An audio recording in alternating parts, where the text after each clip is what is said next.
Bueno, amados, que la paz y la gracia del Señor estén con cada uno de ustedes una vez más. Bienvenidos nuevamente a este canal JL López Apología. Espero en Dios que todos se encuentren bien. Si no se han suscrito a este canal, los invito a que se suscriban. Si esta enseñanza les ha traído edificación, les agradezco mucho que la puedan compartir. Activen la campanita de notificaciones y suscríbase a nuestro canal. Amén. Bueno, póngase cómodo, armado hermano, pero no se me vaya a dormir. Vamos a continuar con nuestra serie Una fe responsable.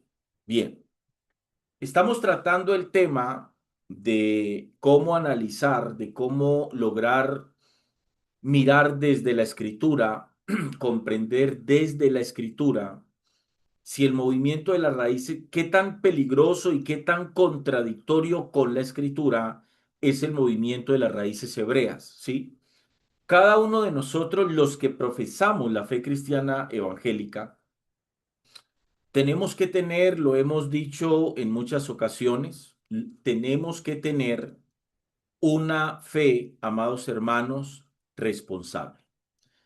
Lo hemos dicho en muchas ocasiones, yo vuelvo y lo repito, tener una fe responsable implica que yo tenga una convicción de lo que yo estoy profesando, que yo no solamente profese ser cristiano evangélico de una manera religiosa, sino que verdaderamente yo tenga fundamento escritural de la fe que yo estoy profesando. ¿Sí?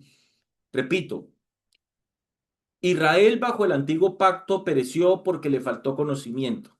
Yo he repetido esto muchas veces, vuelvo y lo hago, porque es una realidad. El pueblo de Dios, la iglesia de hoy, el cristianismo contemporáneo, se pierde, amado hermano, se diluye en las falacias de los lobos rapaces y de los falsos ministros porque les falta conocimiento. El movimiento de las raíces hebreas es un movimiento que ha venido tomando fuerza no desde ahora, eso es importante entenderlo. Las raíces hebreas no es un movimiento que ha tomado fuerza ahora. Nosotros encontramos el problema desde los tiempos de la iglesia primitiva. La carta del apóstol Pablo a la iglesia en Galacia es una radiografía del problema que tenía la iglesia en Galacia. El problema en Galacia no eran raíces hebreas, el problema en Galacia era que los judaizantes habían entrado a la iglesia y querían judaizar la iglesia naciente, ¿sí? Ahora se está pasando exactamente lo mismo, solo que ahora se ha adoptado el nombre de raíces hebreas, que eso es simplemente una analogía, o el nombre representa una analogía y lo que indica es la necesidad de volver a nuestras raíces, ¿sí? Porque las raíces hebreas enseñan cosas que van en contra de la escritura, pero que tienen mentalidad judía. Y la iglesia no tiene absolutamente nada con el judaísmo. El judaísmo estaba bajo un antiguo pacto y la iglesia de Cristo, el cuerpo de Cristo, tiene una relación con Dios bajo un pacto completamente distinto. Entonces estamos analizando esa parte de las raíces hebreas y analizábamos el miércoles anterior acerca de cómo el principio del Shabbat cuando el Señor lo estableció a su pueblo Israel, fue un principio eterno, pero miramos desde la escritura cómo la forma cambió. ¿Sí? Lo pudimos comprobar el miércoles pasado en la enseñanza que tuvimos el miércoles pasado. Pudimos comprobar cómo Jesucristo, nuestro Señor Jesucristo, era sombra cuando Pablo dice que todo lo que fue establecido como ley, como norma, muchas de las leyes y de las normas que fueron establecidas bajo el pacto mosaico, en el cual estaba Israel bajo un antiguo pacto, bajo el Antiguo Testamento, nosotros estamos bajo un Nuevo Testamento, como el Shabbat, el día de descanso, cuando fue establecido para Israel, era una tipología de Cristo. Cuando Cristo se manifiesta al mundo, ¿sí? Cuando el Verbo es hecho carne y viene al mundo y se manifiesta como hombre al mundo, Dice el Señor en Mateo 11:28, venid a mí todos los que estáis trabajados y cargados, y yo los haré descansar. Decíamos entonces que el principio del Shabbat era un principio eterno, pero miramos cómo el principio se mantuvo en el tiempo, pero cómo la forma cambió, ¿sí?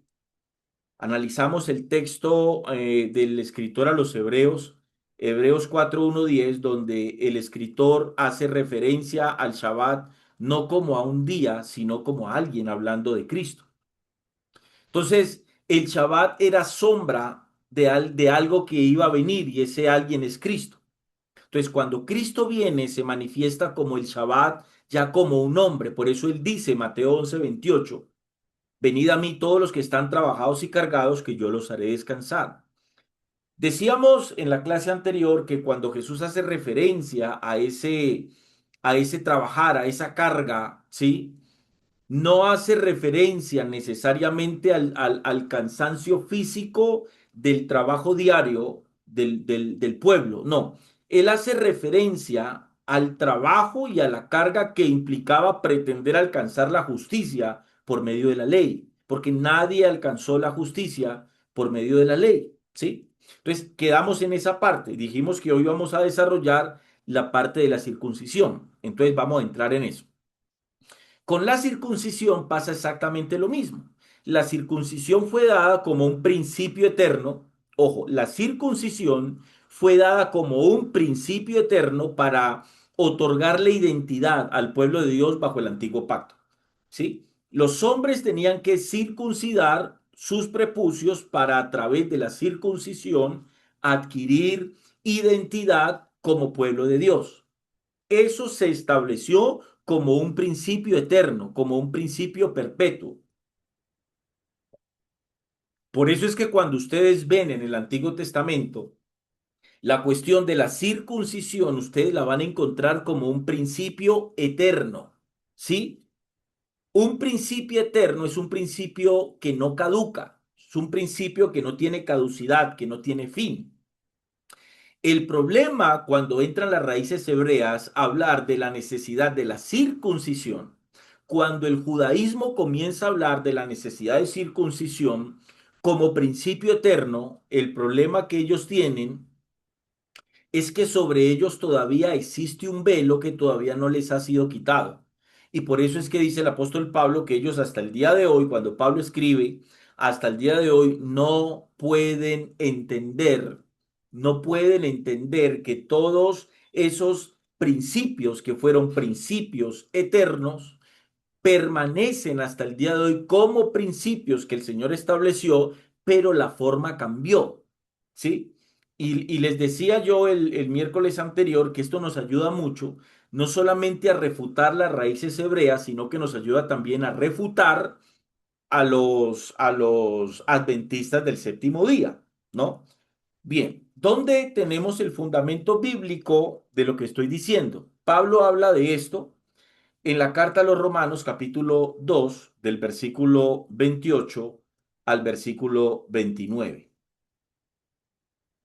Romanos capítulo 2, vamos a leer del versículo 28 al versículo 29. Preste mucha atención a lo que, a lo que va a decir aquí el apóstol Pablo. Leo en el nombre del Padre, del Hijo y con la dirección del Espíritu Santo. Pongan aquí mucha atención.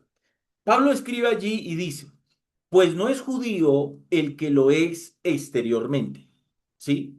Ni es la circuncisión la que se hace exteriormente en la carne, sino que es judío el que lo es en lo interior. Y la circuncisión es la del corazón. Recuerden que quien está hablando aquí es un judío, ¿no? Quien está hablando aquí, por favor tengan en cuenta esto. Quien está hablando aquí es un judío. Pablo era judío. Pablo entendía perfectamente lo que significaba para el pueblo judío el asunto de la circuncisión. ¿Sí? Tengan en cuenta que Pablo le está escribiendo esto a la iglesia que estaba establecida en Roma, ¿no? Pablo como judío, repito, sabía perfectamente qué significaba para los judíos la circuncisión. Para un judío, la circuncisión hablaba de identidad con el Dios de Israel, ¿sí? Eso significa para un judío la circuncisión, es tener identidad con el Dios de Israel. Entonces, quien está escribiendo la carta a los romanos es un judío que sabía perfectamente lo que era la circuncisión, que sabía perfectamente, amados, lo que significaba la circuncisión. Pero entonces Pablo, como judío que sabía lo que significaba la circuncisión, Pablo ya había recibido el Evangelio de la Gracia. Pablo ya había recibido toda la estructura doctrinal, ¿sí? Pablo ya había recibido todo el fundamento doctrinal que tenía que ver o que tenía que ser llevado a los gentiles para poder fortalecer, fundamentar, establecer el fundamento de la doctrina de la iglesia, la cual está bajo un pacto completamente distinto. Si la circuncisión, como aplicaba al pueblo judío bajo el antiguo pacto, que era una aplicación literal, era cortar el prepucio del miembro de todos los hombres, de todos los varones, para que pudieran tener identidad con como pueblo de Dios, para poder tener una identidad con el Dios de Israel. Si para el pueblo de Dios, para la iglesia de Cristo, la circuncisión física o alguna norma o alguna fiesta judía tenía que aplicarse aún bajo el nuevo pacto, el apóstol Pablo la habría enseñado en cualquiera de las 13 cartas que el apóstol Pablo escribió, pero Pablo nunca usted va a encontrar, hermano, en ninguna de las 13 cartas que Pablo escribe a la iglesia, donde él fundamenta la doctrina de la iglesia, donde Pablo entrega el fundamento sobre el cual la iglesia iba a crecer en el conocimiento de Dios bajo un nuevo pacto completamente distinto. Pablo hubiera hablado de eso, pero Pablo nunca habla de eso. Y en este caso en específico, Pablo hace una referencia a la circuncisión, pero aquí es donde Pablo explica que la circuncisión bajo el nuevo pacto, ojo, que la circuncisión bajo el nuevo pacto ya no opera, ya no funciona de manera literal, sino que ahora el hombre y la mujer que entra en ese nuevo pacto tiene que circuncidarse el corazón.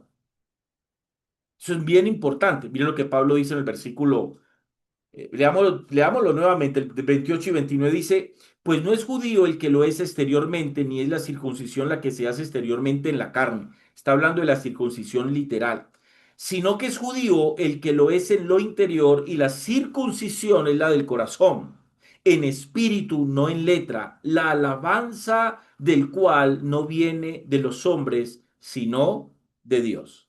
Les voy a explicar algo que Pablo está diciendo allí que tal vez ustedes no logran entender. Pongan cuidado lo que Pablo dice en el verso 29. Sino que es judío el que lo es en lo interior, y la circuncisión es la del corazón. ¿Sí? ¿Qué significa circuncidar mi corazón? Si la circuncisión bajo el antiguo pacto era literal, era tomar el miembro de los bebés y cortarles el prepucio, ¿sí? Si eso era literal para poder que ese bebé tuviera una identidad con el pueblo de Dios, para que pudiera tener una identidad como pueblo de Dios bajo para que pudiera entrar en ese nuevo pacto, eso era una señal visible, corporal, de que ese hombre era un hombre completamente distinto a cualquier otro tipo de varón que hacía parte de los pueblos gentiles, que no tenían nada que ver con el pueblo de Israel. O sea, era una señal que lo distinguía, que lo apartaba, que lo hacía un hombre especial. Ser circunciso bajo el antiguo pacto era ser especial, porque cuando un judío circunciso entraba a cualquier otra nación gentil, nunca se iba a encontrar en una nación gentil que todos los hombres de dicha nación eran circuncisos, porque eso era una marca, por decirlo así, que hacía que ese hombre fuera especial, fuera apartado. Entonces aquí es donde Pablo dice que ahora la circuncisión, que esa señal es del corazón. Circuncidar nuestro corazón implica apartarnos de un sistema para poder tener, bajo esa circuncisión del corazón, poder tener identidad ahora bajo el nuevo pacto como iglesia de Cristo. Ahora bien, miren lo que sigue diciendo Pablo allí. Dice Pablo, y la circuncisión es la del corazón en espíritu, no en letra. ¿Qué significa eso? Cuando Pablo dice en espíritu, no en letra, lo que está hablando es de la ley de Cristo, la cual es revelada a nuestro espíritu. ¿Sí? Cuando Pablo dice no en letra, está haciendo referencia a la ley mosaica.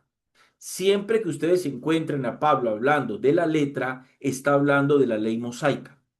Por ejemplo, cuando Pablo dice que la letra mata, pero el espíritu vivifica, ustedes se van a encontrar a muchos cristianos evangélicos que interpretan esas palabras de Pablo como si Pablo estuviera diciendo que el estudio de la Biblia mata a la persona, que estudiar la palabra, que ser responsable para poder predicar correctamente, hay que hacer un análisis, un estudio, poder entender cosas que tienen que ver con teología bíblica es irresponsable para muchos porque están asumiendo que cuando Pablo dice que la letra mata, pero el espíritu vivifica, es cuando vos te encontrás a los pentecostales y los de corte carismático, pentecostales y carismáticos, decir que es que cuando se topan con alguien que habla de la importancia de trazar bien la Biblia, de hacer un estudio bíblico profundo para poder tener un sustento bíblico real, correcto, para poder fundamentar, llámese una predicación, llámese un sermón, llámese un estudio bíblico. Entonces ellos dicen que estamos perdidos porque en nosotros se cumple lo que dice Pablo, que la letra mata, pero el espíritu edifica. Entonces ahí es donde ellos tergiversan lo que Pablo está diciendo. Y ahí es cuando ellos dicen, no, es que a nosotros nos dejamos guiar es por el espíritu, no por la palabra, porque Pablo dice que la letra mata. O sea, el tanto estudio, eso es vano, dicen los carismáticos. El problema es que cuando Pablo dice que a la verdad la letra mata, pero el espíritu vivifica, lo que está haciendo referencia el apóstol Pablo cuando dice la letra mata, Pablo no está hablando de estudio, el contexto no es de un estudio escritural, de la escritura, valga la redundancia, no. Pablo cuando hace referencia a la letra está haciendo referencias a la ley mosaica, al sistema legal mosaico que fue establecido con el propósito de otorgar justicia. La ley no logró justificar absolutamente a nadie. Por eso es que Pablo dice, a la verdad, la ley mata, pero el espíritu vivifica. Eso es exactamente lo que Pablo está diciendo aquí en la carta a los romanos, solo que está utilizando otras palabras, pero está haciendo referencia exactamente a lo mismo. Y la circuncisión es la del corazón, no en letra, haciendo referencia a la ley mosaica. ¿Por qué hace referencia a la ley mosaica? Porque el mandamiento estaba bajo la ley, ¿sí? No en letra, dice Pablo, la alabanza del cual no viene de los hombres, sino de Dios. Entonces, el principio de la circuncisión sigue hasta el día de hoy, pero la forma cambió. Ahora no es cortar el prepucio de los hombres. No, ahora es la circuncisión del corazón. Y en esa circuncisión entran varones y entran mujeres, ¿sí? Ahora hay que hacer una circuncisión del corazón, que eso habla de apartarse. Eso habla de santificación, de apartarse de todo lo que es pecado, de todo lo que es errar al blanco, que es lo que significa pecado, ¿no? Errar al blanco. Otro punto de esa doctrina, amados hermanos, es que suponen que en ningún lugar, ni siquiera en el libro de los Hebreos, capítulo 8 y 9, la Biblia habla de un nuevo pacto. Ellos más bien alegan que hay un pacto renovado en el cual las leyes de la Torá, porque ellos hacen énfasis en la Torá, están escritas en el corazón de las personas, ¿sí? El asunto es que nosotros tenemos fundamento bíblico que refuta esa posición, ¿no? Tengan en cuenta esto que es muy importante. Las raíces hebreas creen que solamente el pueblo de Dios, todos los descendientes de las tribus de Israel, incluida la tribu que se dispersó en el mundo y que hoy está perdida, que para ellos es la tribu de Efraín, que de eso hablaremos más adelante, solamente ellos son los que van a ser salvos, ¿sí? O sea, tengan claro eso, por favor.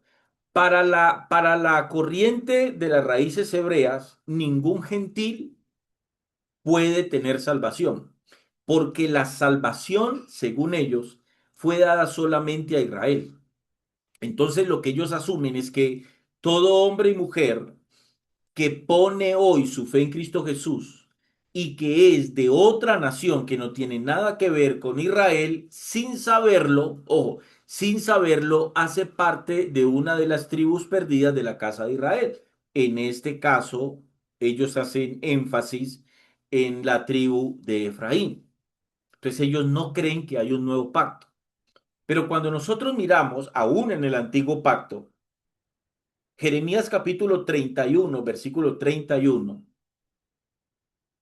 En ese texto, el profeta escribe lo siguiente, Jeremías 31 dice, He aquí que vienen días, dice Jehová, en los cuales haré nuevo pacto.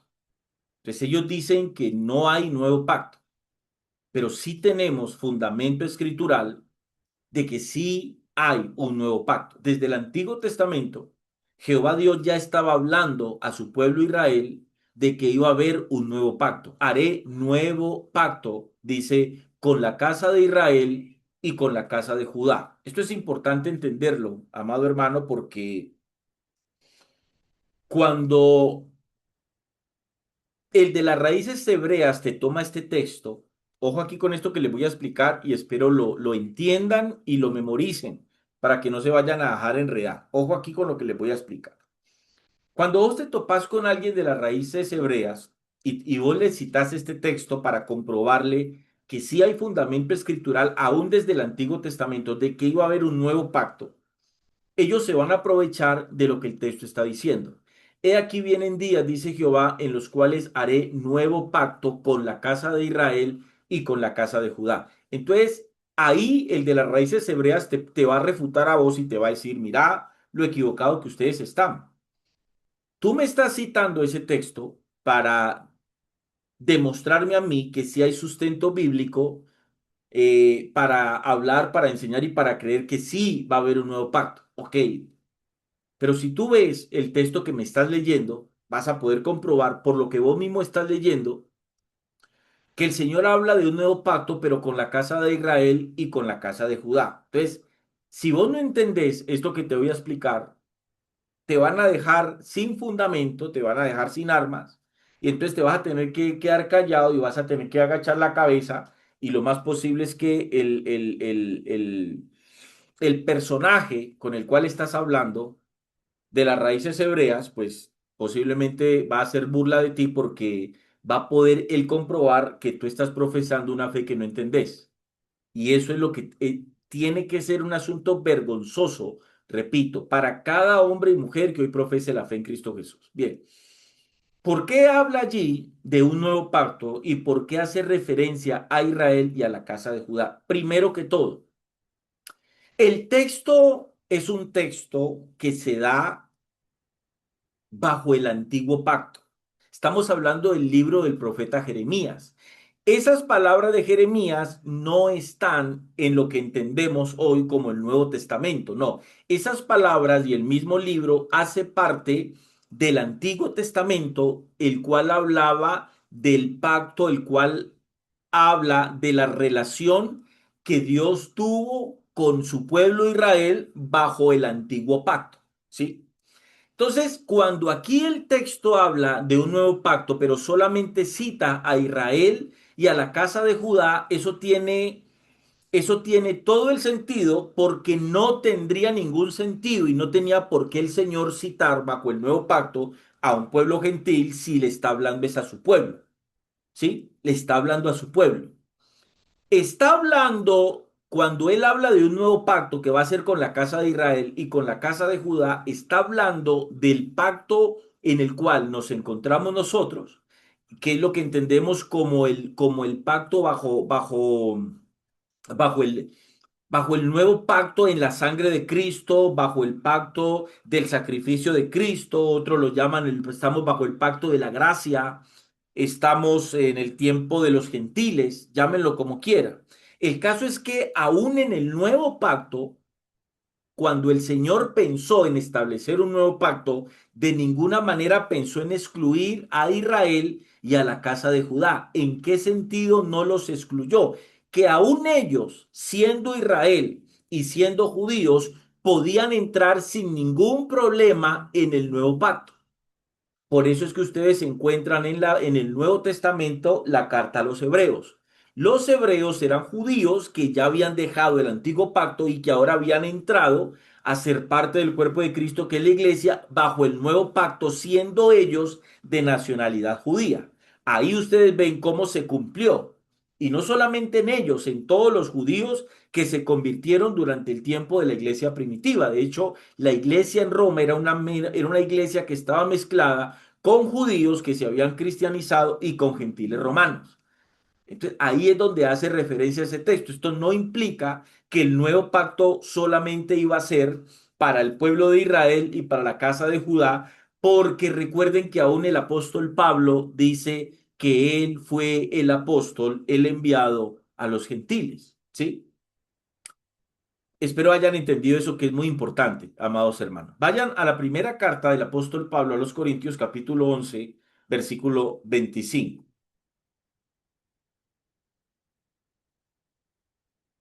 Ahora bien, ¿cuándo se cumplió esto? ¿O cuándo se reveló, mejor? No cuándo se cumplió, cuándo se reveló. Mire cómo Pablo lo cita. Primera de Corintios 11, 25. Dice Pablo allí, asimismo, tomó también la copa después de haber cenado diciendo, esta copa es el nuevo pacto. Ojo, está hablando de la reunión de la última reunión que tuvo Jesús en el aposento alto antes de ir al Calvario, antes de ir a la cruz, ¿no? Este es el relato que está expresando Pablo aquí. Asimismo, tomó también la copa después de haber cenado, diciendo, esta copa es el nuevo pacto en mi sangre, haced esto todas las veces que la bebieres en memoria de mí. ¿A quién le estaba hablando Jesús en esa reunión? ¿Le estaba hablando a gentiles? No. En esa reunión Jesús le estaba hablando a sus discípulos judíos y ya les está revelando el nuevo pacto. Cuando les dice, esta copa es el nuevo pacto en mi sangre. Entonces, refutar que hoy estamos bajo un nuevo pacto es ir en contra de lo inspirado por Dios. ¿Sí? Repito, es ir en contra de lo inspirado por Dios. Es importante recordar algo. Ojo aquí con esto que les voy a decir. Es importante recordar algo, amados hermanos. Dios guió y capacitó, ¿sí?, a apóstoles para escribir el Nuevo Testamento en griego. Y sus escritos han sido conservados en ese idioma en casi el 100% en los manuscritos existentes y más antiguos que conocemos hoy. De hecho, la traducción del griego y el hebreo en nuestras Biblias hoy es demasiadamente confiable. No tenemos por qué tener problemas en ese sentido. En un 100%, los escritores apostólicos del Nuevo Testamento están de acuerdo de que los creyentes deben enfocar sus vidas en Cristo Jesús y el Evangelio que se reveló bajo el nuevo pacto que hoy nosotros entendemos como el pacto de la gracia, ¿sí? Y que con la llegada de Cristo Jesús como el Mesías, cambió la historia de la salvación del hombre porque la salvación del hombre estaba estipulada bajo el antiguo pacto por un cumplimiento de obras que el hombre nunca logró hacer. Por eso la ley nunca logró justificar y menos santificar a absolutamente a nadie. Por eso Jesús, como el verbo encarnado, tuvo que venir a la tierra en manifestación de hombre e ir a la cruz y cumplir la ley. Ahora bien, ¿cómo comienza todo este embrollo del que nos quiere vender hoy las raíces hebreas? Voy a explicar el tema desde el comienzo, amados hermanos. ¿Y cuál es el comienzo de todo este problema? Y esta es la raíz del problema y aquí es donde yo quiero que usted preste mucha atención. Quiero que vaya, por favor, al libro de Génesis, capítulo 48, y vamos a leer del versículo 11 al 19.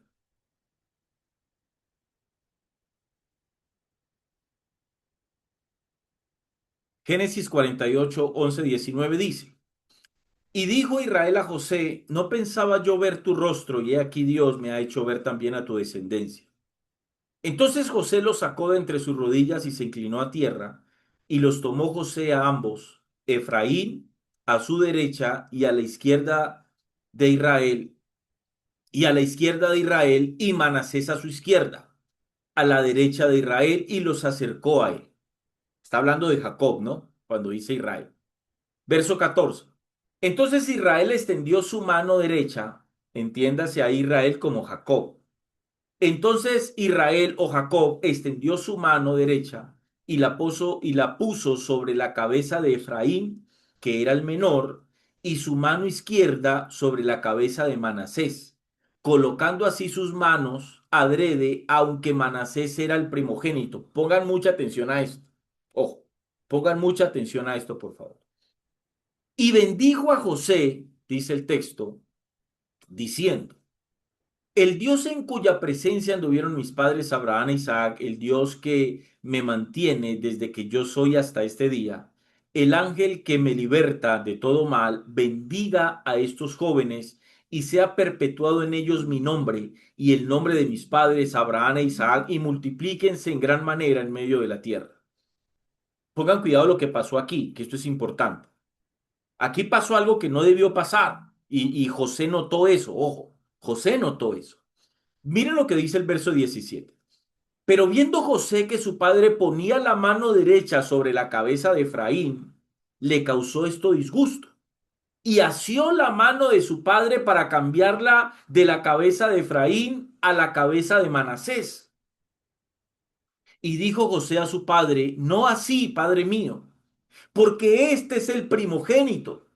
Pon tu mano derecha sobre su cabeza. José pensó que Jacob no sabía lo que estaba haciendo. Ahora mire lo que Jacob responde. Mas su padre no quiso y dijo: Lo sé, hijo mío, lo sé. También él vendrá a ser un pueblo y será también engrandecido, pero su hermano Meror será más grande que él y su descendencia formará multitud de naciones. Entonces presten atención aquí, por favor, que es muy importante. En esa bendición de Jacob sobre Efraín, dice que de la tribu de Efraín saldrían muchas naciones. Eso es irrefutable porque está escrito y nosotros lo creemos. No estamos refutando lo que la misma escritura nos está diciendo, ¿sí? Se dice que en el retorno de la cautividad babilónica en los tiempos de Esdras y en los tiempos de Nehemías, una de las tribus que no regresó fue la tribu de Efraín, ¿sí? La tribu de Efraín fue una de las tribus que no regresó porque se dispersó por el mundo, aunque en realidad muchas tribus en la dispersión obviamente se mezclaron con otras naciones hasta el día de hoy. Es que entrar en ese tema es un tema complejo, porque cuando Israel fue llevado a Babilonia, en Babilonia, las propias tribus de alguna manera se mezclaron con pueblos y con naciones gentiles. Eso es completamente irrefutable. Entrar en ese tema es para mí es un tema sin sentido porque está claro que ellos en medio de otras naciones, los judíos, el pueblo de Dios, se juntaron con mujeres gentiles y procrearon familia, ¿sí? Entonces, eso es importante entenderlo. En ese retorno de la cautividad babilónica en los tiempos de Esdras y de Nehemías, una de las tribus que no regresó fue la tribu de Efraín, la cual se dispersó por todo el mundo. Dentro del movimiento de las raíces hebreas se enseña que la salvación, vuelvo y lo repito, es solo para el pueblo de Israel, que el sacrificio del Hijo de Dios fue solo para su pueblo Israel. Y miren miren cómo esta ideología, esta falacia, tiene que ver mucho, o miren cómo se conectan con el calvinismo o con la teología reformada, ¿no? Alguien dirá, ¿qué tiene que ver las raíces hebreas con el calvinismo? Tienen que ver mucho. No desde el sentido teológico como tal, sino desde la posición de creer que no todo mundo tiene acceso a la salvación. Entonces vuelvo y lo planteo. Las raíces hebreas dicen que solo el pueblo de Dios, las naciones que se procrearon de las tribus de Israel, son los que van a ser salvos. De hecho, ningún pueblo gentil va a tener acceso a la salvación. Eso es lo que enseñan los de las raíces hebreas.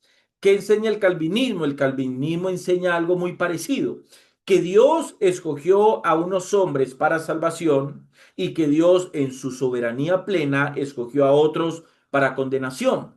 El calvinismo enseña la el calvinismo enseña la expiación limitada, que traduce que la muerte de Cristo no fue para salvación a todo ser humano, sino solamente para que se salvaran aquellos que él había escogido para salvación. En ese sentido, las dos teologías concuerdan perfectamente.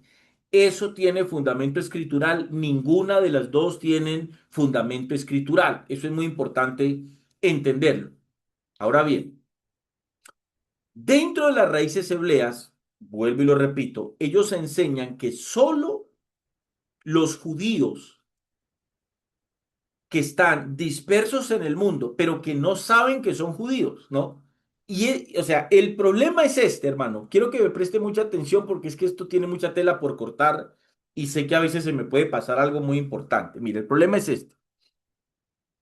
El asunto es que no solamente la tribu de Efraín se perdió, se dispersó. La tribu de Efraín está dispersa en todo el mundo. Eso está claro. No solamente la tribu de Efraín, en el mundo entero hay judíos, personas que tienen descendencia, raíces judías y que ni siquiera lo saben. ¿Sí? O sea, de hecho, algunos de nosotros podemos tener descendencia judía y no lo sabemos.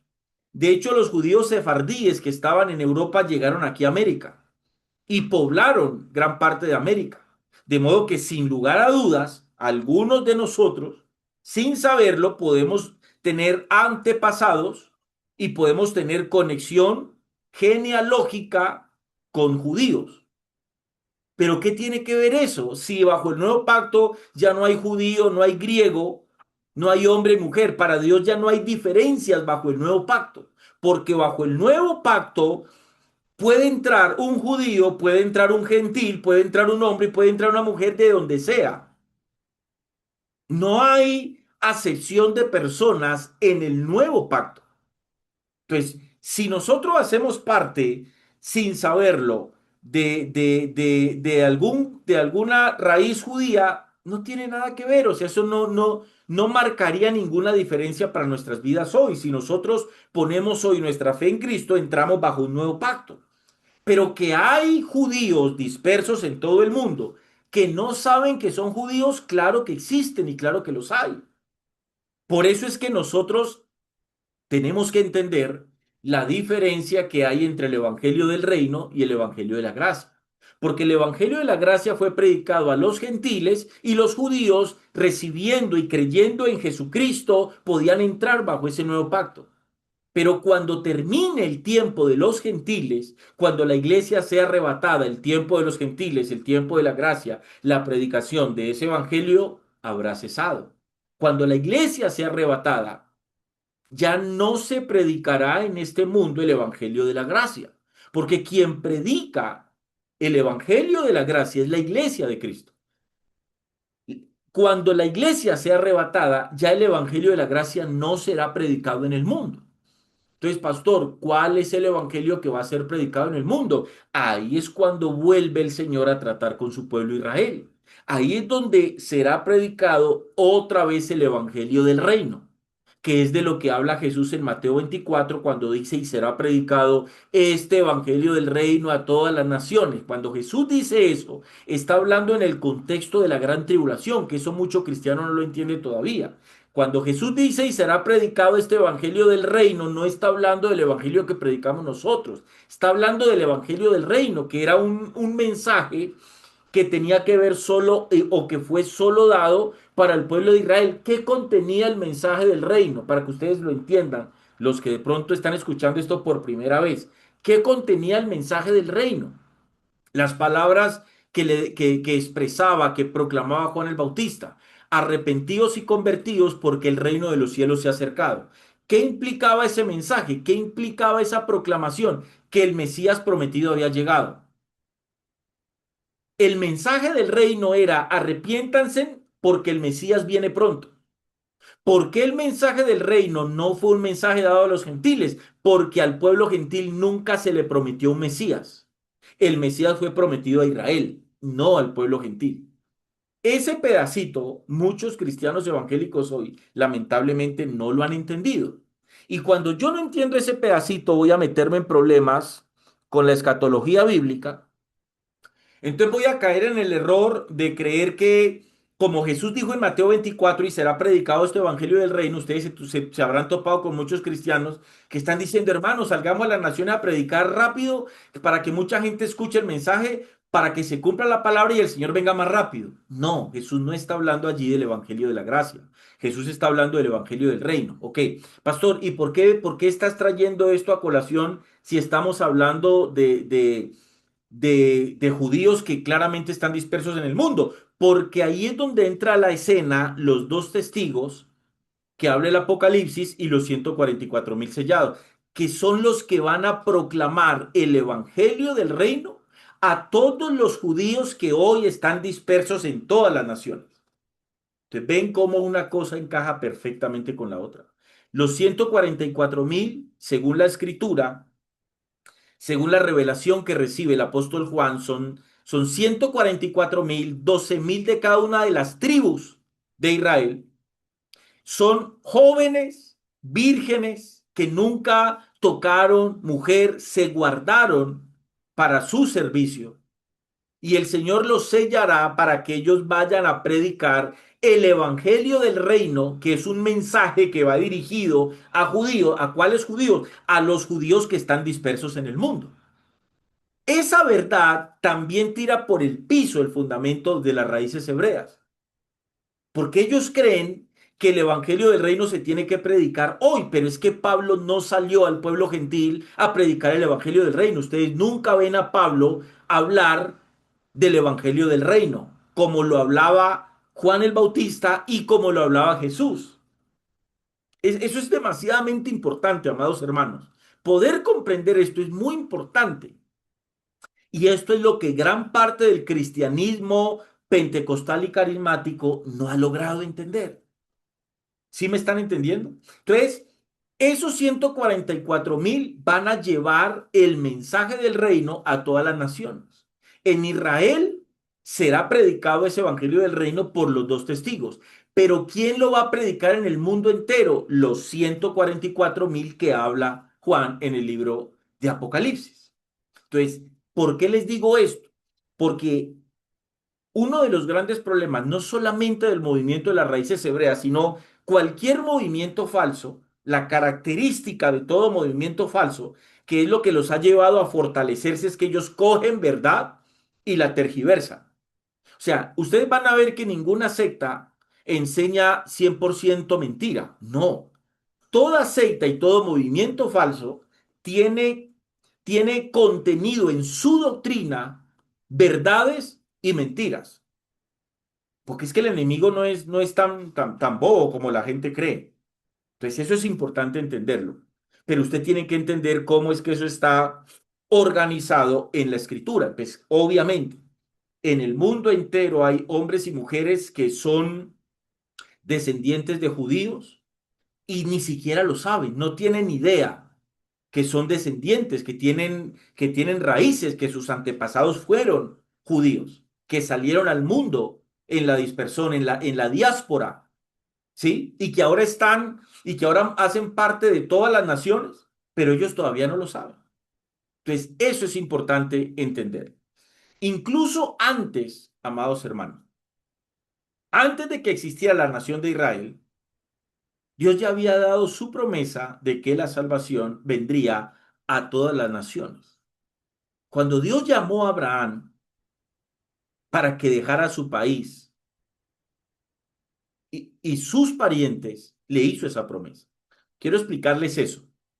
Génesis 12, 2, 3, porque si usted no entiende qué fue lo que Dios le dijo a Abraham, cuál fue la promesa que Dios le dio a Abraham allí, si usted no entiende esto, el de las raíces hebreas lo va a enredar a usted. Vamos al texto, Génesis 12, 2, 3. Espero estén entendiendo, hermanos. Mire lo que dice Génesis 2, 3. Pongan cuidado a la promesa. Jehová Dios le dice a Abraham, ojo aquí, y haré de ti una nación grande, y te bendeciré y engrandeceré tu nombre y serás bendición. Bendeciré a los que bendijeren y a los que te maldijeren maldeciré y serán benditas en ti todas las familias de la tierra. Entonces, ojo con lo que les voy a explicar aquí. Ojo con lo que les voy a explicar aquí. Si usted no tiene claro, hermano, qué fue lo que significó esa promesa en este texto, el día que usted se tope con un tipo o con una mujer de las raíces hebreas, con este texto me lo van a torcer o me lo van a poner a dudar y usted se va a ir para la casa, hermano, eh, con un ardor aquí en su mente terrible porque usted va a terminar diciendo, claro, no, es verdad lo que dice ahí, claro, hombre, no lo habíamos entendido. Claro, la promesa es solo para los descendientes físicos de Israel, para toda nación que salga de los lomos de la simiente de Abraham. Es fácil coger la palabra de Dios y manipularla para expresar lo que la palabra de Dios no está expresando. ¿Sí? Ojo con esto. Entonces les explico en qué consiste esta promesa. En estos dos versículos, amados hermanos, nosotros estamos viendo dos promesas reunidas en una. Ojo aquí, por favor. Espero estén tomando apuntes. Voy a hablar esto pausadamente para que usted me tome apuntes de lo que usted crea que es importante. Ojo. En estos versículos nosotros vemos dos promesas reunidas en una. O sea, estamos viendo un dos por uno. Ojo. La promesa de Dios a Abraham de que él se iba a convertir en el antepasado de una gran nación, esa es una promesa, ¿no? Esa es la primera, ojo. Y haré de ti una nación grande. ¿Cuál nación surgió de Abraham? El pueblo de Israel y lo que hoy se conocen como judíos, ¿no? Porque recuerde que después del reinado de Salomón, el pueblo de Israel se partió en dos, pero nosotros entendemos que es un solo pueblo. Entonces, ojo, y haré de ti una nación grande y te bendeciré y engrandeceré tu nombre y serás bendición. Allí hay una promesa. No podemos mezclar la promesa del verso 2 con la promesa del versículo 3. ¿Por qué no la podemos mezclar? Porque si usted mezcla esas dos promesas, usted va a caer en el error de las raíces hebreas. Y usted va a creer que ellos sí tienen fundamento escritural para creer y para enseñar lo que enseñan. No podés mezclar las dos promesas. El verso 2 contiene una promesa de una nación grande literal, Israel y Judá. Pero la promesa en el verso 3 no tiene que ver con una nación como tal. No.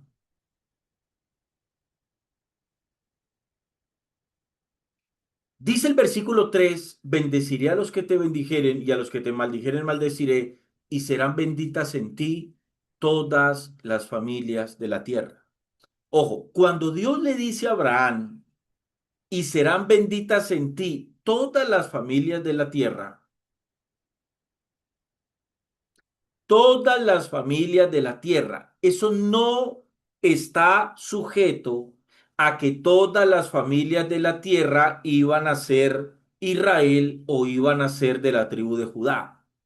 No. Lo que significa, ojo, lo que significa, y serán benditas en ti todas las familias de la tierra. Lo que significa es que el Salvador, nuestro Señor Jesucristo, el que va a morir en la cruz por el pecado de toda la humanidad, iba a nacer de la simiente de Abraham. Entonces, lo que significa en ti serán benditas todas las familias de la tierra, voy a parafrasear para que puedan entender, lo que Dios le está diciendo a Abraham allí es: de tu simiente, Abraham, de tu simiente saldrá el Mesías que va a morir en una cruz, y por la muerte de ese Mesías que saldrá de tu simiente, que saldrá del pueblo que va a salir de tu simiente, por la muerte de ese Mesías que va a morir en la cruz del Calvario, todas las familias de la tierra se iban a beneficiar. Todas las familias de la tierra se iban a beneficiar en el sentido en que todo ser humano, todo hombre, sin importar su nación, iba a tener acceso a la vida eterna al someter su vida al señorío de nuestro Señor Jesucristo. Eso es lo que Jehová Dios le está diciendo a Abraham en esa promesa. Eso es lo que significa: en ti serán benditas todas las familias de la tierra. Ya no le está hablando de la nación que iba a salir de él. Eso ya se lo habló en el verso 2. Y engrandeceré tu nombre y serás bendición, y haré de ti una nación grande y te bendeciré. Pero cuando habla de todas las familias de la tierra, ya no le está hablando de la nación que Dios iba a levantar de la simiente de Abraham. Eso es importantísimo, amado hermano, entenderlo. Le voy a comprobar lo que le estoy hablando por la Biblia. Bien, ponga cuidado cómo le voy a comprobar lo que le estoy hablando con la Biblia, y usted tendrá que juzgar lo que le estoy enseñando. Vaya a Mateo capítulo 15 del verso 21 al 28.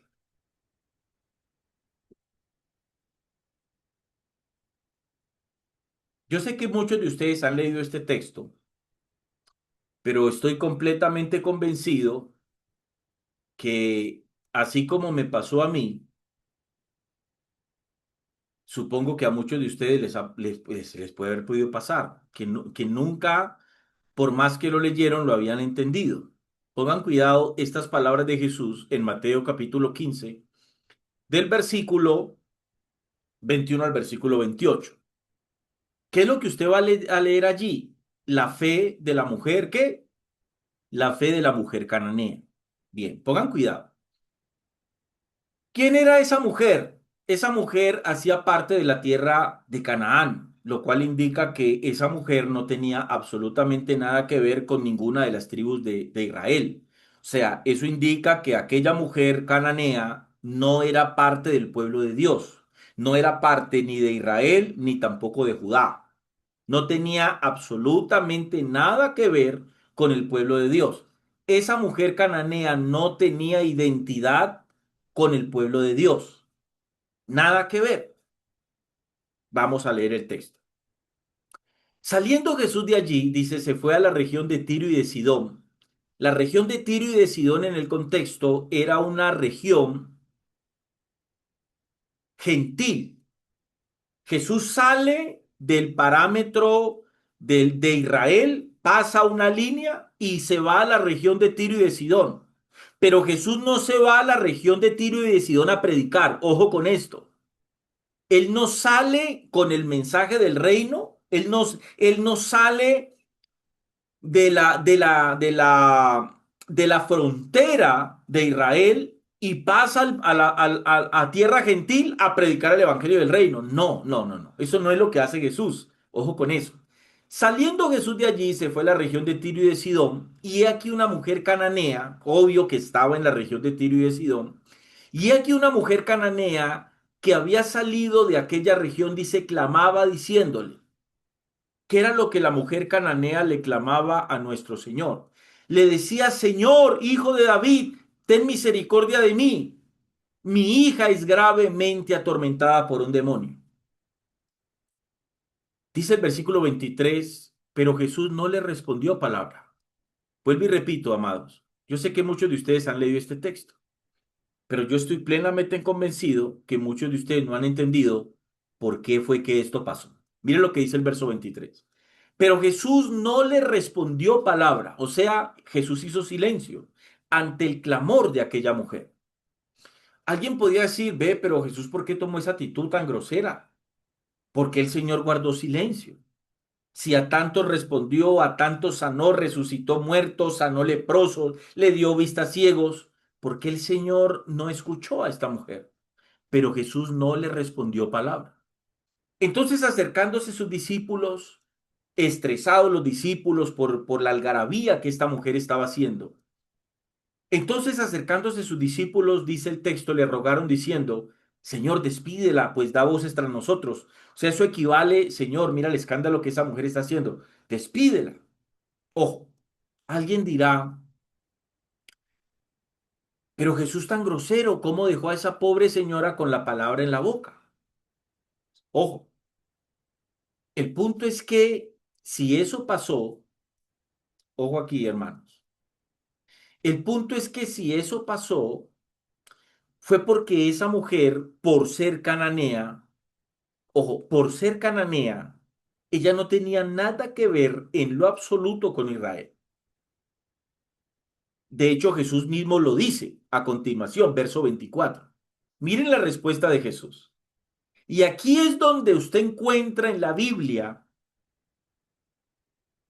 aquí es donde usted encuentra en la Biblia el sustento de lo que es la diferencia entre el Evangelio del Reino, que es un evangelio dado al pueblo de Israel. Por eso Jesús fue enviado a las ovejas perdidas de la casa de Israel, a nadie más. Jesús no fue enviado a los gentiles. Entonces dice Jesús en el verso 24, él respondiendo dijo, no soy enviado sino a las ovejas perdidas de la casa de Israel. ¿Por qué Jesús respondió eso? Jesús con esa respuesta estaba tratando de enfatizar la urgencia de alcanzar primeramente al Israel disperso y no a los gentiles que estaban representados en ese momento por esa mujer que rogaba por la misericordia.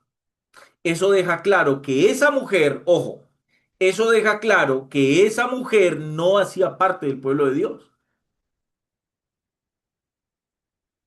Aquí es donde yo quiero que usted tenga claro lo que significa la palabra gentil. El significado bíblico de gentiles, amados hermanos, se refiere a la persona no judía. Un gentil es alguien que no es judío, ¿sí? Un gentil bíblicamente hacía referencia a una persona extranjera, hacía referencia a un pagano, a un extranjero. Ojo aquí que esto es bien importante. En el libro de Deuteronomio se dice que no será admitido en la asamblea, ¿sí? Al bastardo, como se traduce el término hebreo mamzer, que según algunos exegetas se refiere al descendiente de la unión matrimonial de israelita con extranjero, o sea, está hablando de la mezcla. Eso es lo que revela el problema que tenían los judíos con los samaritanos. ¿Ustedes sí entienden por qué los judíos no se la llevaban con los samaritanos? Porque los samaritanos estaban mezclados. Los samaritanos eran una mezcla entre judíos y naciones gentiles. Los judíos eran puros. Eso dejaría completamente claro que Dios no ve como pueblo suyo al descendiente de una mezcla entre su pueblo y gentes de otras naciones. Por eso ustedes se encuentran en las palabras de Jesús cuando les dice a los discípulos, por tierra de samaritanos no vayáis. ¿Por qué? Porque el mensaje que ellos llevaban no era para el pueblo samaritano. Mire que está en la Biblia, lo que pasa es que nunca lo entendimos, hermano. Nunca entendimos que el evangelio del reino no es el evangelio de la gracia. Entonces este punto es muy interesante. Y de eso habla Nehemías capítulo 13, versículo 23 al 25. Vamos a ese texto. Nehemías capítulo 13, versículo 23 al 25 dice, vi asimismo en aquellos días a judíos que habían tomado mujeres de Asdod, amonitas y moabitas, y la mitad de sus hijos hablaban la lengua de Asdod, porque no sabían hablar judaico, sino que hablaban conforme a la lengua de cada pueblo. Y reñí con ellos y los maldije, y herí a algunos de ellos y les arranqué los cabellos y les hice jurar diciendo, no daréis vuestras hijas a sus hijos y no tomaréis de sus hijas para vuestros hijos ni para vosotros mismos. ¿No pecó por esto Salomón, rey de Israel? Bien que en muchas naciones no hubo rey como él, que era amado de su Dios y Dios lo había puesto por rey sobre todo Israel, aún a él le hicieron pecar las mujeres extranjeras. ¿Por qué los llevo al texto de la situación de Jesús con la mujer cananea? ¿Por qué? Espero que vayan conmigo de la mano, ¿no? No se me vayan a perder. ¿Por qué los llevé a ese texto? Para demostrarles cómo en la mujer cananea, que no tenía nada que ver con Israel, que no era digna del poder ni de la misericordia del Señor, ni era digna de los milagros, dice el versículo 25. Volvamos a Mateo 15, 25. Mire lo que pasó allí para que usted lo pueda entender. Entonces ella vino y se postró ante él, ante Jesús, diciendo, Señor, socórreme. Miren las palabras de Jesús, que ahí es donde ustedes encuentran la verdad implícita. ¿Cuál verdad implícita encuentran ustedes allí? Lo que les estoy hablando del Evangelio del Reino y el Evangelio de la Gracia. Jesús no fue enviado, Jesús no vino a sanar gentiles. Jesús vino a sanar a Israel. Jesús vino a operar en milagros, señales y prodigios en Israel, no fuera de Israel. Miren lo que dice el versículo 26. Respondiendo él, dijo, ¿qué fue lo que Jesús le respondió a esta mujer cananea? Miren lo que le dijo. No está bien, le dijo, tomar el pan de los hijos. ¿Qué es el pan? Cuando Jesús hace una analogía del pan, está hablando del sustento espiritual que él había traído a Israel. Los hijos allí son Israel.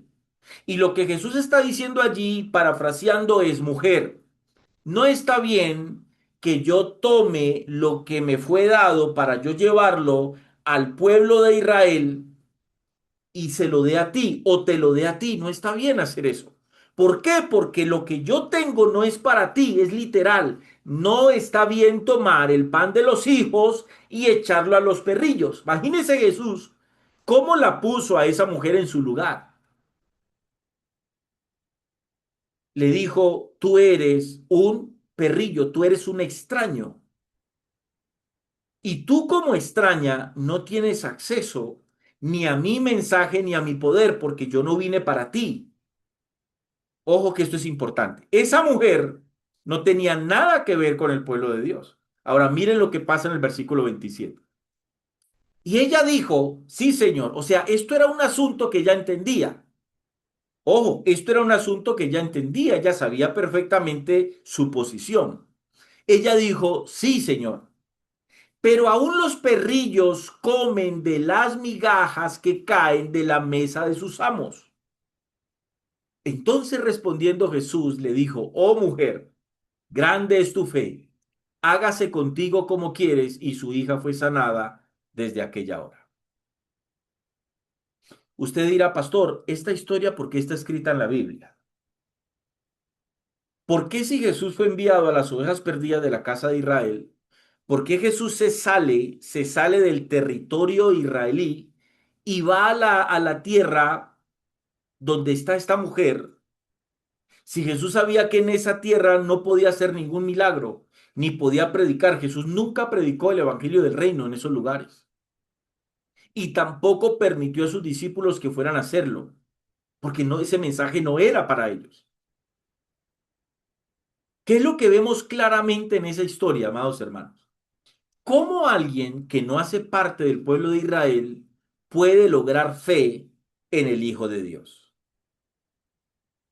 Ahora entienden por qué los llevé a este texto. Les estaba hablando de la promesa que Jehová Dios le hizo a Abraham cuando le dice, en ti serán benditas todas las familias de la tierra. O sea, todas las familias de la tierra, aunque no sean de tu descendencia, aunque no sean directamente de tu linaje, recibirán beneficio de tu linaje. Ahí tienen el ejemplo bíblico de lo que les estoy diciendo. Esa mujer no era parte del linaje de Abraham, pero aún así, sin ser parte del pueblo de Dios, esa mujer fue bendita por la promesa que Dios le hizo a Abraham. O sea, la promesa que Dios le hizo a Abraham se cumplió en ese contexto, en esa mujer y en su familia, más contextualmente en su propia hija. Porque el texto dice que su hija fue sanada desde aquella hora. ¿Ven cómo en esa mujer cananea se cumplió la promesa que Dios le hizo a Abraham? Hermano, espero me estén entendiendo. Allí usted se da cuenta, ahí tenés el ejemplo de que no le está haciendo referencia a que cuando le dicen ti serán benditas todas las familias de la tierra, no le está diciendo que todas las familias de la tierra iban a ser descendientes de Abraham en ese sentido. Ahí ves el ejemplo. Ahí ves el ejemplo cómo esa familia, sin ser descendiente de Abraham, recibió misericordia. Se benefició del descendiente de Abraham, que era el Mesías. Ahora bien, ahora el otro punto es que es difícil saber a ciencia cierta a quiénes se refirió Jesús cuando habló de las ovejas perdidas de la casa de Israel. Vamos, les voy a explicar por qué. Porque luego el apóstol Pablo, ojo, luego el apóstol Pablo sería levantado por el propio Jesús para alcanzar a los gentiles y a los reyes y también a los hijos de Israel. Miren lo que pasa en Hechos capítulo 9, versículo 15.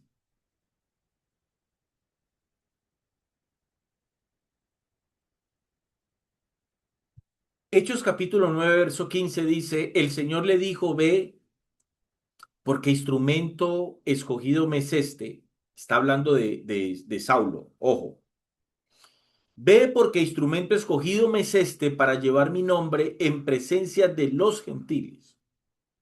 Ahí es cuando ya el Señor está estableciendo que Pablo iba a ser el apóstol, el enviado a los gentiles. ¿Quiénes eran los gentiles? Naciones, pueblos que no tenían nada que ver con Israel. Ve porque instrumento escogido me es este para llevar mi nombre en presencia de los gentiles y de reyes y de los hijos de Israel. Ahí entran los hijos de Israel. Pero espere un momentico, espere, pastor, que no entendí. ¿Por qué Pablo fue enviado tanto a los gentiles como a los hijos de Israel? Porque Pablo en sus viajes misioneros se iba a encontrar con judíos que estaban ya dispersos en otras naciones. Pero miren que el paquete es que el mensaje que iba a llevar el apóstol Pablo como enviado a los gentiles, en ese paquete entraban reyes, autoridades, entraban gentiles y podían entrar hijos de Israel. Claro, es que en el nuevo pacto cualquiera puede entrar. Un judío, al convertirse a Cristo, ya deja el judaísmo a un lado y entra en el nuevo pacto a ser parte del cuerpo de Cristo. Texto que nos confirma esto. Miren las palabras de Jesús en Mateo 10, 5, 6. Miren que este texto es muy diciente porque hace una clara distinción entre gentiles y pueblo de Israel. ¿Por qué les estoy leyendo esto? Para que ustedes entiendan que el Señor siempre hizo diferencia entre gentiles y pueblo de Israel. Pastor, discúlpeme, pero no le estoy entendiendo, hermanos. Los de las raíces hebreas asumen que los gentiles son judíos, son pueblo de Israel, que no saben que son pueblo de Israel. Eso es una falacia. ¿Por qué es una falacia? Porque la palabra misma siempre hizo diferencia. Jesús nunca enseñó, Pablo nunca enseñó que Israel y gentiles eran lo mismo o que judíos y gentiles eran lo mismo. No, siempre hizo diferencia entre esos dos pueblos. Miren lo que Jesús dice en Mateo 10, 5, 6, cuando envía a sus discípulos. Dice, a estos 12 envió Jesús Y miren las instrucciones que Jesús les da. Porque es que yo sé que usted se ha leído esto muchas veces, hermano. Estoy convencido que ustedes han leído esto muchas veces. Lo que yo quiero saber es si cuando usted ha leído lo que va a leer a continuación, usted se ha preguntado por qué por qué Jesús le dijo esto a estos 12. ¿Qué fue lo que le dijo? A estos 12 envió Jesús y les dio instrucciones diciendo, muchachos, por camino de gentiles no vayan. O sea, por tierra de gentiles, ciudades, por donde hayan casas de gentiles no vayan, porque es que el mensaje que ustedes llevan no es para ellos. Por eso es que Jesús les dice, por camino de gentiles no vayáis. Y por eso les dice, y en ciudad de samaritanos no entréis. Entonces ahí es donde usted se tiene que haber preguntado, y si no se lo ha preguntado, este es el momento en que se lo tiene que preguntar. Ve qué raro, ¿por qué el Señor? O sea que el mensaje que ellos llevaban, ¿por qué el Señor restringió? ¿Qué es lo que está pasando allí, no? ¿Por qué el Señor está haciendo una restricción? ¿Por qué el Señor les está diciendo a ellos que no vayan por camino de gentiles y que en ciudades samaritanos no entre? ¿Por qué el Señor les dice eso? ¿No habría sido mejor que el Señor les haya dicho, muchachos, vayan de aquí para allá y prediquen y evangelicen la casa que ustedes vean, entren en todas las ciudades y vayan por todos los caminos? Quizás nunca ustedes se han hecho esa pregunta, pero es importante hacerse. ¿Por qué Jesús restringe la predicación de sus discípulos en este contexto? Porque el mensaje que llevaban los discípulos no era un mensaje que aplicaba a los gentiles y tampoco era un mensaje que aplicaba a los samaritanos. No era un mensaje para ellos. Porque el mensaje del reino, vuelvo y repito, el mensaje del reino contenía que el Mesías prometido había llegado para establecer su reino. El problema es a quién le fue dado esa promesa. ¿Esa promesa Dios se la dio a las naciones gentiles? Claramente no, esa promesa fue para el pueblo de Israel.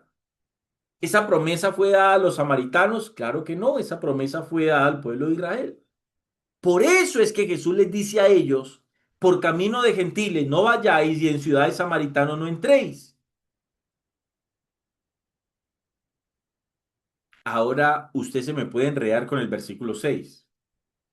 ¿Por qué se me puede enredar con el versículo 6? Porque el versículo 6 dice, si no id antes a las ovejas perdidas de la casa de Israel. Entonces usted me puede interpretar el versículo 6 como que el versículo 6 Jesús le está diciendo, muchachos, vayan primero a las ovejas perdidas de la casa de Israel y luego sí vayan por los caminos de gentiles y vayan a las ciudades samaritanas. No, usted está interpretando si no id antes a las ovejas. No, ese si no id antes es olvídense de llevar este mensaje a esos lugares, porque el mensaje de ustedes va es enfocado a las ovejas perdidas de la casa de Israel. Aquí hay algo muy extraño. Ojo, si los samaritanos eran parte de Israel, porque era una mezcla, recuerde eso, ¿por qué Jesús dijo que no fueran ahí? Entonces, ¿quiénes son las ovejas perdidas de la casa de Israel? Esa es la pregunta. Hay que entender algo aquí bien interesante. Entendiendo que los asirios, amados hermanos, habían llevado cautivo a Israel y luego ellos fueron mezclados con otras naciones. Y por eso los de Judá, ojo, por eso es que los de Judá, con sede en Jerusalén, veían a los samaritanos como un pueblo mezclado, ¿sí? Un pueblo bíblico que habitó Samaria después de los asirios, después de que los asirios los llevaron cautivo al reino del norte. Los samaritanos tenían sangre israelita, pero también tenía sangre gentil, porque siempre que Israel fue disperso, Israel se mezcló con otras naciones, ¿sí? Y por eso es que la religión de los samaritanos era una mezcla de creencias y prácticas, tanto judías como paganas, porque culturalmente se habían mezclado. ¿Por qué les digo esto? Porque ese pueblo, por su mezcla, no fue considerado para el Señor pueblo de Dios. ¿Ustedes sí me están entendiendo por qué les estoy hablando de esto? Ustedes sí están entendiendo, amados, porque yo les estoy hablando de esto.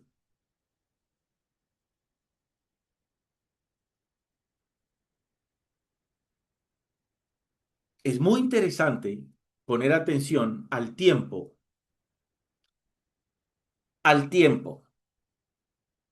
Ojo con esto que les voy a decir, en que Jesús mandó a predicar a los samaritanos.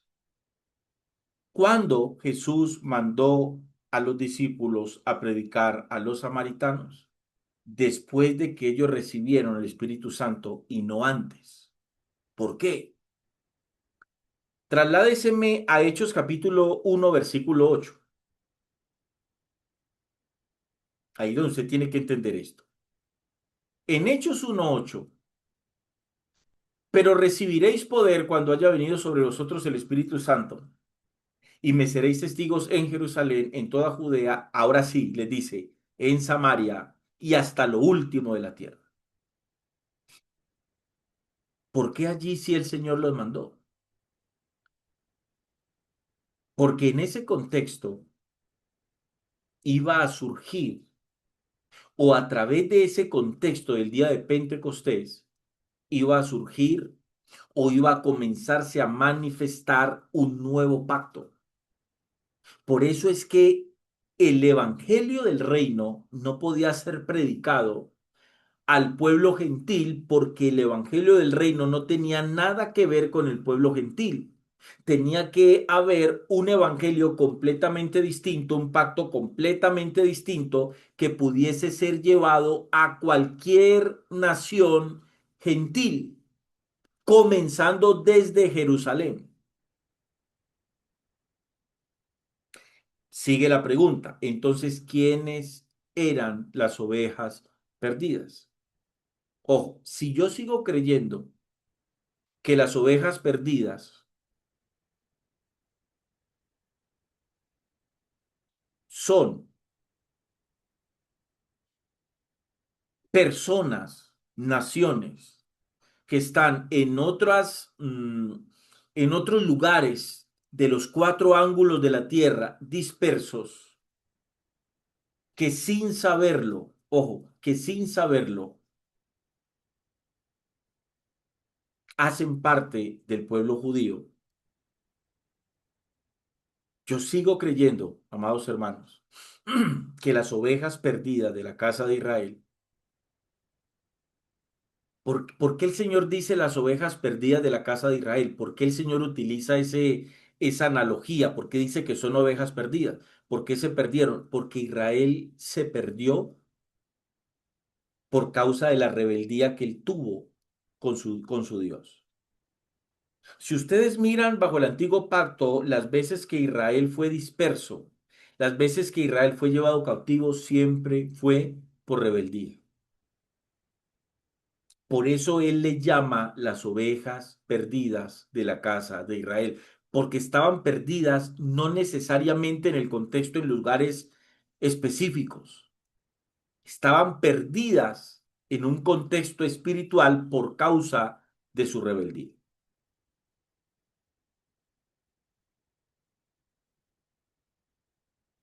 Entonces, el Evangelio de la Gracia tiene el poder de alcanzar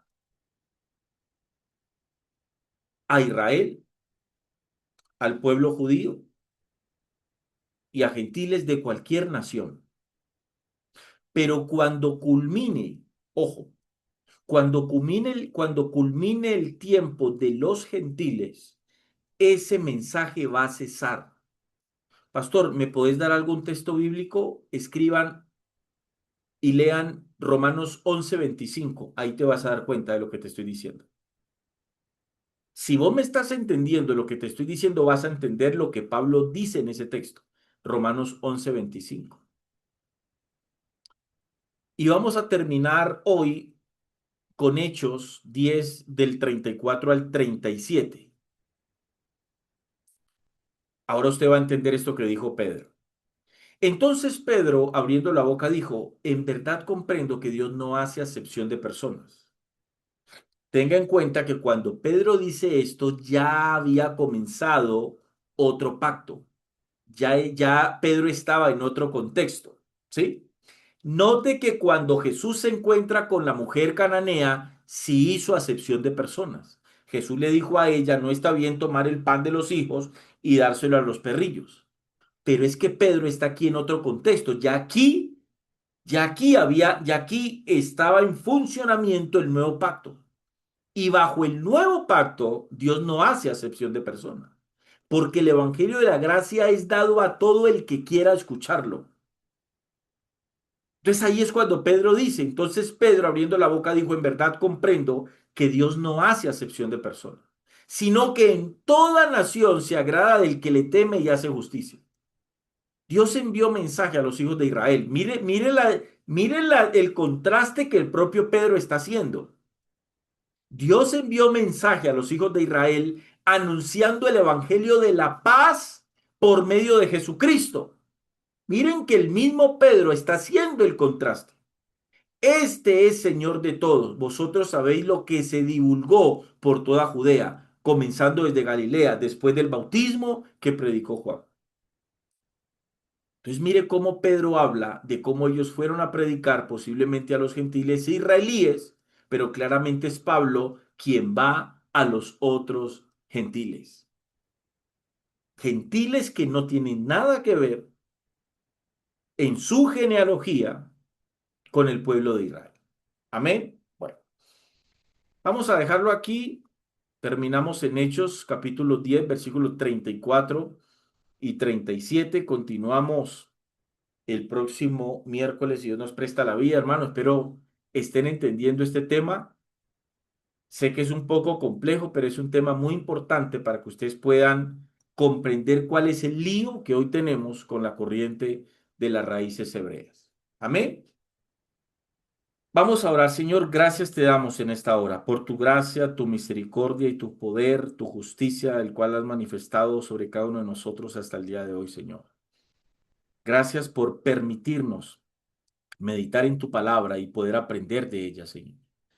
Gracias porque tu palabra es verdad y tu palabra trae edificación a nuestras vidas y nos hace libres en la medida en que la vamos comprendiendo, Señor. A ti sea toda la honra, la gloria, el poder y la majestad en el nombre de Jesús. Amén, amén y amén.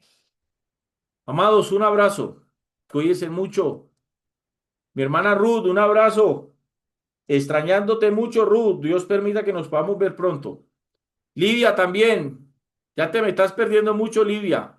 Dios te guarde. Un abrazo para todos. Joel en Chile, mi hermano. Un abrazo para ti. Faneri, Lady. Bueno, Igualmente, pastor. no sé de quién es Gracias, pastor. Buenas Amén. noches. Amén, Lady. No sé quién es este Samson Gloria a que Dios. aparece ahí. Y Alexander. Un abrazo para todos. Dios me los guarde. Que descansen, hermanos. Amén. Amén. Un abrazo. Igualmente.